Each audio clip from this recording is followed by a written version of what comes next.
કે સત્ય સનાતન સદે ધર્મની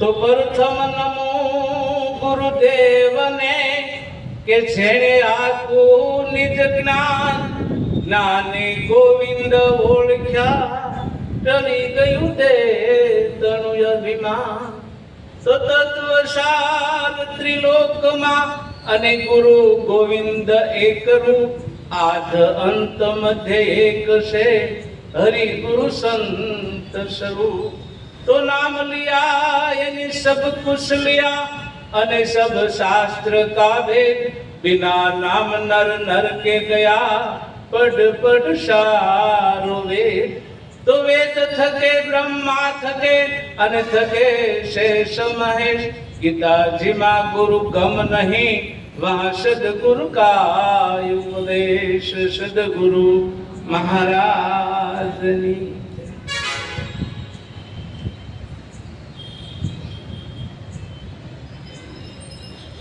દેશમાંથી બધા સંતો ભક્તોએ સુરત મંડળ ને જય ગુરુ મહારાજ પાઠવા છે.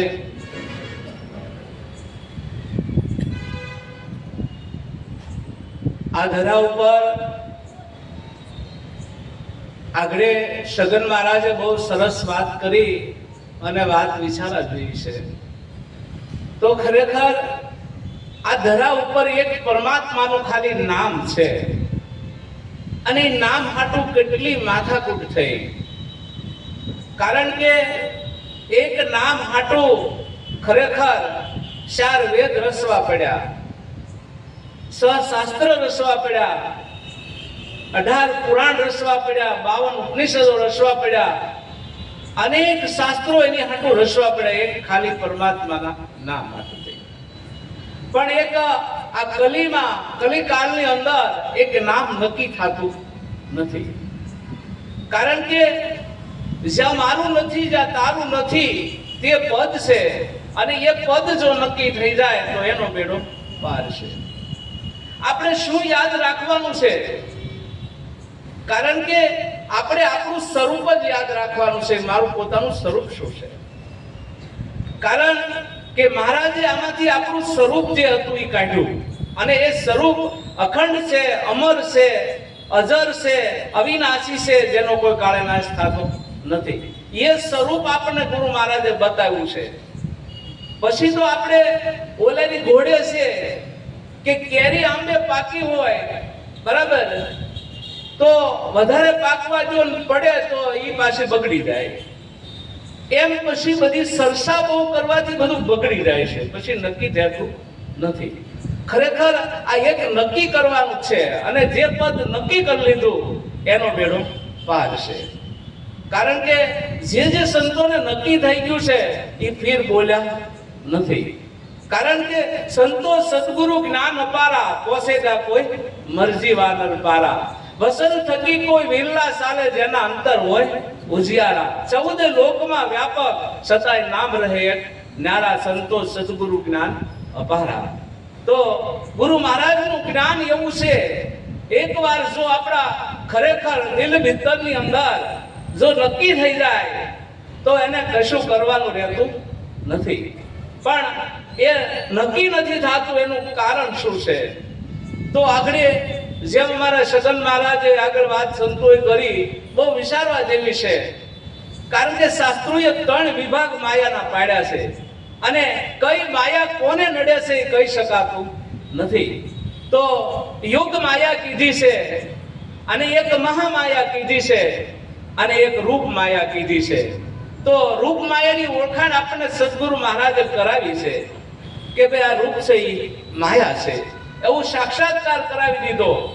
પણ જે યુગ માયા છે એ હું બનીને આવે કાંઈ નક્કી હોતું નથી. કારણ કે ભૂખ્યા માણસની ભૂખ ભાંગતી નથી. એને કેટલો આ જીવ ભૂખ્યો છે એને કોઈ દસ ઉઠતી નથી. કારણ કે કોઈ ધનનો ભૂખ્યો છે બરાબર, કોઈ પદાર્થનો ભૂખ્યો છે, કોઈ સંપત્તિનો ભૂખ્યો છે, કારણ કે આ જીવ એટલો બધો ભૂખ્યો છે, કોઈ વાતે ધરાતો નથી, કારણ કે એને ખરેખર આ માયા અડી ગઈ છે, એટલે માયામાંથી નીકળી શકતો નથી, એટલે માયા એને વળ ખવડાવે છે અને આગળ જવાતું, પોતાના સ્વરૂપમાં જવાતું નથી, કારણ કે પોતાનું નિજ સ્વરૂપ છે અને ત્યાં પહોંચાતું નથી કોઈ કાળે. તો એનું કારણ આ માયા છે, બીજું કોઈ છે નહીં. એમ ગીતાજીમાં એને ભગવાને પણ કીધું છે કે ભાઈ ત્રિગુણી માયા છે, મારી માયા ઓળંગવી બહુ કઠિન વાળી છે, અને ત્રિગુણી માયા છે, ત્રણ ગુણની જે માયા છે, બરાબર, જ્યાં સુધી શબ્દ છે ત્યાં સુધી માયા છે અને ઓળંગવી બહુ કઠિન વાળી છે. પણ એને કીધું મારી કૃપા વગર ઓળખાય નહીં, કારણ કે મારી કૃપા હોય તો ઓળખાય. એમ ખરેખર આપણી પોતાની કૃપા હોય ને તો આ માયા જાય, નહીતર આ માયા જાતી નથી, બીજાની કૃપાથી નહીં જાય, કારણ કે આ માયા ધમાસ કરશે, બરાબર છે. કારણ કે આપણે જે આપણું સ્વરૂપ ભૂલી જઈએ એટલે આ માયા વળગે છે. જો આપણું સ્વરૂપ આપણને યાદમાં હોય ને તો આ માયા કદાપી વળગતી નથી, અને માયા પછી આપણને કાંઈ નડતી પણ નથી. પણ આપણું પોતાનું સ્વરૂપ જો માની લીધું છે તો બીજા સ્વરૂપે ચાહે નહીં. કે પરમાત્મા આત્મા કેવી રીતે છે એમ શાસ્ત્રોમાં એનું વર્ણન કર્યું છે. તો કેવી રીતે છે? ખરેખર દૂધમાં દહીં છે, પણ દેખાય છે ખરું? દેખાય છે? નથી દેખાતું. પણ એને જ્યારે મેળવણનો સાટો પડે, અને મેળવણનો સાટો પડે એટલે સવારે ન કેવું પડે તું દહીં થઈ જાય, દહીં થઈ જ જાય, અને સવારે એનું સ્વરૂપ દેખાઈ જ જાય કે આ દહીં છે, પછી દૂધ કહેવાતું નથી. એમ આપણે ગુરુ મહારાજે રાતમાં બોધ આપ્યો અને મેળવણનો સાટો નાખ્યો, અને જો એમાંથી બદલી ન જાય તો તમારે સમજી લેવું આ દૂધ બગડી ગયું. હકીકત નક્કી નથી, કારણ કે આ દૂધ બગડી ગયેલું છે એ નક્કી થઈ જાય. નહીતર એક રાત જાય ત્યાં જો મેળવણનો સાટો પડતો હોય, જો દહીં થઈ જતું હોય, અને આપણને ગુરુ મહારાજે એવો મેળવણનો સાટો નાખ્યો, અને ખરા જો આમાંથી પાર ન ઉતરી જવાતું, પોતાનું સ્વરૂપ જો નક્કી ન થઈ જતું હોય તો એમ માની લેજો આ દૂધ બગડી ગયું. ભલે આખી રાત મહારાજે મહેનત કરી પણ મહેનત સફળ થઈ નહીં, કારણ કે એ વસ્તુ છે અને એનો વિચાર કરીએ તો આપણને ખ્યાલ પડે. તો ખબર છે કે દહીંની અંદર ખરેખર માખણ છે, બરાબર, પણ દેખાતું નથી, અને જ્યાં સુધી વલોણે ન સડે ત્યાં સુધી એમાં માખણ આવતું નથી, અને વલોણે સડે એટલે પછી માખણ નથી રહેતું, કારણ કે પછી દહીં નથી રહેતું. માખણ ને છાશ બે જુદા પડી જાય છે. જે મેળવણ હતું ને એ પાછું જુદું પડી જાય છે, અને જુદું પડી જાય અને માખણ પણ સામું દર્શાય છે. માખણ દર્શાય છે એમ આપણે સદગુરુના શબ્દ જે માખણ જેવા છે, અને માખણ જેવા જ્યારે આપણને નક્કી મળે ને થવા કે ભાઈ આ જ છે, હવે આ બીજું કોઈ છે નહીં, આવો માખણ જેવા શબ્દ છે, અને એ શબ્દ આપણને બધા સમજાવવા મળે ને પછી ખરેખર એને તાવવું પડે, બરાબર. એમ રેણી ઉપર રહેવું પડે, એમ પગલા ભરવા પડે, અને એવી રીતે આ ઇન્દ્રિયોને વશમાં કરી કે માર્યું નથી ઇન્દ્રિયો, આ દેહ હું નથી, દેહથી પર છું, હું નિરંજન નિરાકાર આત્મા છું. અને આવું સ્વરૂપ જ્યારે થાય ત્યારે એમાંથી ઘી બની જાય, અને ઘીના પછી દીવા જગ્યા જ કરે. એટલે ઘી બન્યા સિવાય પરકર નહીં. પણ જો એમાં તાવમ ફેર રહી ગયું તો કીટ રહી જાય, અને કીટ ભડક ભડક થાયા કરે. સ્વભાવ જાતનો જાય નહીં, અને કોઈ વાતે આમાંથી નીકળાય નહીં, કારણ કે સ્વભાવ હક લેવા દેતો નથી. પણ કીટ નીકળી જાય ને તો આ બધું થશે, બાકી કીટ નહીં નીકળે તો આ બધું માથાકૂટ રહેવાની ને રહેવાની. કીટ ઘણા રહી જાય, આપણે જોઈને ગુફાણા મારતા હોય તે આપણને આમ થાય આમાં કીટ રહી ગયું, બાકી કાંઈ રહ્યું નથી. નહીતર કારણ કે સરળ સ્વભાવ નમન કોટી લાઈ સંતોના લક્ષણ છે, બરાબર. જેનો સરળ સ્વભાવ હોય, ભલે ગમે એમ થઈ જાય તો ગુસ્સો જોવે નહીં, બરાબર છે. આવા સ્વભાવ થઈ જાય ત્યારે આ વસ્તુને વરી કહેવાય, અને ત્યારે આ વસ્તુ એને નક્કી થઈ કહેવાય, બરાબર છે. કારણ કે પહેલા આપણને પોતાને નક્કી થાય ને તો જ આ વસ્તુ થશે. આપણને પોતાને નક્કી ન થાય ત્યાં સુધી આ વસ્તુ નક્કી થવાની નથી. આપણે 1000 ઉપાય કરીએ પણ શું કામના બધાય? આપણને પોતાને નક્કી થવું જોઈએ ને. પોતાને નક્કી થાય ને તો જ આ વસ્તુ છે, નહીતર છે નહીં. પછી તો હાવ સીધું સરળ છે, પછી તો આમાં કઈ કહેવાય જેવું પણ રહેતું નથી. બધે રેડી જ છે, અને દીવા જ્યારે ઘીના જગતા હોય, બરાબર, તો એની સુગંધ બધે ફેલાતી હોય, બરાબર. જેમ કારણ કે ફૂલ હોય અને ફૂલ મટી જાય પછી જ એની ફોરમ ખુલે છે. અને એમ ખરેખર આ બધું મટી ગયું આપણે જોઈ છીએ, કારણ કે પહેલા તો દૂધ મટી ગયું, દહીં મટી ગયું, માખણ મટી ગયું અને ઘી થયું અને ફોરમ પછી એની આવે છે. પછી ખબર પડે છે એમ ખરેખર દેહની વાતો કરે છે, દેહ નથી મારે, એ હાવ ઓલી વસ્તુ છે, વાતું છે ખાલી. દેહ જેના નીકળી ગયા છે એ દેહ કોઈની યાદમાં હોય નહીં, ત્યારે દેહ નીકળી ગયો કહેવાય ને ત્યારે મનાય કે આ વસ્તુ એને ખરેખર હોરી છે અને ત્યારે આ વસ્તુ નક્કી થાય, બાકી એમનેમ થાય નહીં. બરાબર, વાતો કરવા ગમે એટલા તમે ઝપટું બોલાવશો અને ગમે એટલી ચર્ચા કરશો તોય પણ મેળ પડવાનો નથી. એકવાર પોતાને પોતાના સ્વરૂપે આવવું પડશે ને આવવું પડશે, ત્યાં સિવાય આનો છુટકારો આવવાનો નથી. હંસાને ના ઠરે ને ના ભીગસે, હંસાને ના ઠરે ને ના ભીગસે, જેના દર્શન થી દુઃખ જાય દુર્લભ એવા સંત છે.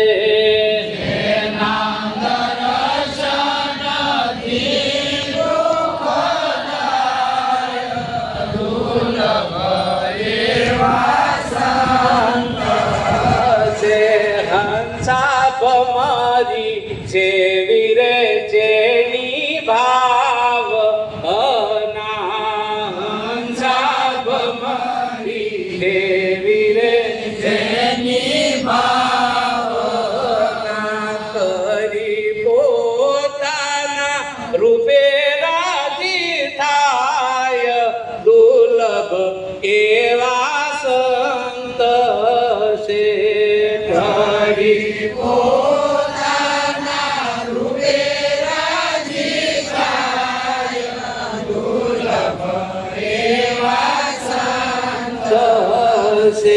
હંસા નિરમળ કાજે ના નયનો માં, હંસા નિરમળ કાજે ના નયનો માં, દોષ દ્રષ્ટિના હૈયે લગાર દુર્લભ એવા સંત છે. હંસા વાણી જેની અમૃત જેવી, હંસા વાણી જેની અમૃત જેવી, પિતાયા વેય વિના હોડકાર દુર્લભ એવા સંત છે.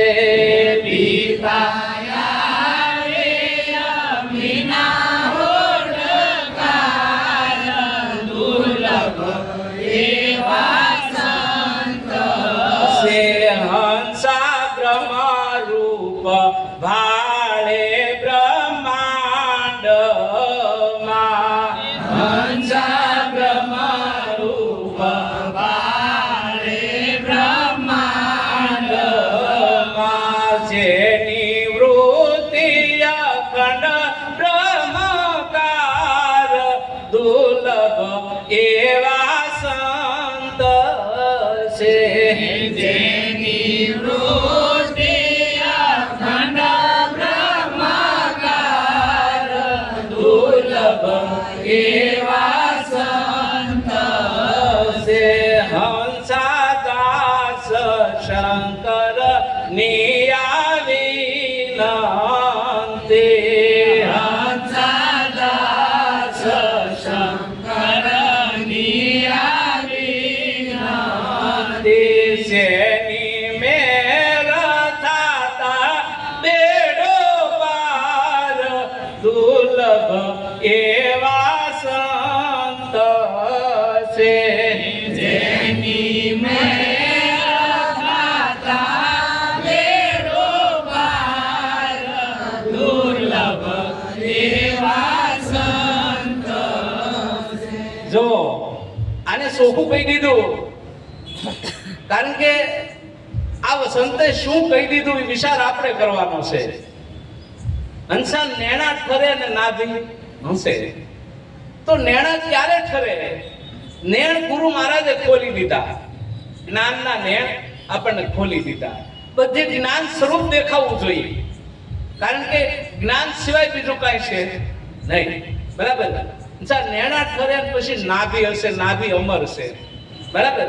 નાભી હસવી જોઈએ, કારણ કે નાભી જે હશે ને એ પાકું હસવું કહેવાય.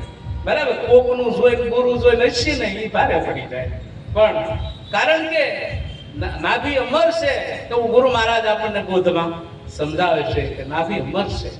કારણ કે બધા ફળને દીઠ હોય. બરાબર? બધા ફળને દીઠ હોય. આ મનુષ્ય આ દેહ છે એને ડૂટી પણ એક દીઠ છે, પણ એ નાભી નથી. નાભી તો આપણને ગુરુ મહારાજ બતાવે છે અને એ નાભી અમર છે. બરાબર? જેના નેણા ઠરે તરત નાભી હશે, દુર્લભ એવા સંત છે. બરાબર? ભમરી જેવી જેની ભાવના હોય કરી પોતાના રૂપે રાજી થાય. ભમરી કહે છે ઈળને પકડે ત્યારે લઈ જાય છે એના ધરમાં, અને ધીરે ધીરે એને ડંખ મારે. જો ગુંડલું વળી જાય પાછું નાખી દે, પણ જો હામી થાય તો એને કારણ ડંખ માર્યા કરે, એને ઈળનો ભાસ છૂટી જાય અને ભમરીનો ભાસ એને થઈ જાય, ભમરી સ્વરૂપ થઈ જાય. એમ ગુરુ મહારાજ જ્યારે શબ્દના ડંખ મારે અને ડંખ પકડી લે. બરાબર? કે ગુરુ મહારાજ મારું સ્વરૂપ છે અને હું ગુરુમાં છું, બે એક સ્વરૂપ થઈ જાય. અને ત્યારે એને ડંખ વાગે અને એનું સ્વરૂપ એની જેવું થઈ જાય.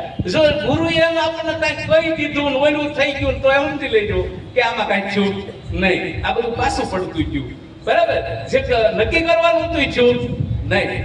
અને નક્કી તો ક્યારે થાય કે ગુરુના એક એક શબ્દ જ્યારે પોતાનામાં ખરેખર લાગવા મળે, રાત દિવસ એનું રટન થઈ જાય. બરાબર? સુરતા એમાં લાગી જાય ત્યારે આ વસ્તુ એને નક્કી થાય, અને નક્કી થઈ જાય એટલે છેડો તરત છૂટી જાય. પછી કરવું ન પડે બીજું કાંઈ. બરાબર છે? કારણ કે આવી વસ્તુ છે, અને એક એક વસ્તુનો આપણે ખરેખર વિચાર કરીએ ને તો ખબર પડે. ઝાડવું ખરેખર કેટલી કેટલી વસ્તુ આપે છે. આપણે તો ઝાડવા નીચે જઈને છાંયો હતો ને બેસી ગયા. બરાબર? એને તમે વિચાર કરો કેટલી કુરબાની આપી છે ઝાડવાએ. એમાં મનુષ્ય એક ઝાડવું છે, એને કુરબાની દેવી પડે બધી. કારણ કે ઝાડવું પવન ખમે છે. બરાબર છે? તાપ ખમે છે અને બીજાને છાંયો આપે છે. એવી રીતે ફળ આપે, ફૂલ આપે છે અને લાકડા પણ એને આપે છે. છતાં ઝાડવું બદલામાં કાંઈ લેતું નથી. એમ ખરેખર આ મનુષ્ય દેહ આપણે ગુરુ મહારાજનું ત્યારે ઝાડવું છે, અને આ ઝાડવું ખરેખર છાયા દેવી જોઈએ. બરાબર? શીતળતા જેમાં વરસવી જોઈએ. બરાબર?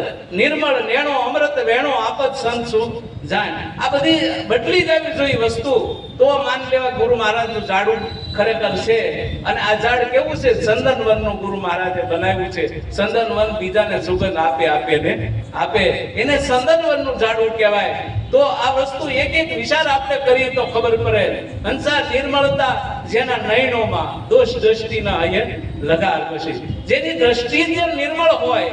બરાબર છે? જેની દ્રષ્ટિમાં દોષ નથી પડ્યા એ કાર્ય પસ્તાની અંત મતા સોગતા, એના ગત નેન્ય થઈ ગયું. કારણ કે જેની દ્રષ્ટિમાં જમીન જરે છે, જેની દ્રષ્ટિ જ પવિત્ર છે, એને કરવું જ ન પડે બીજું કાંઈ, એને કરવાની જરૂર ન પડે.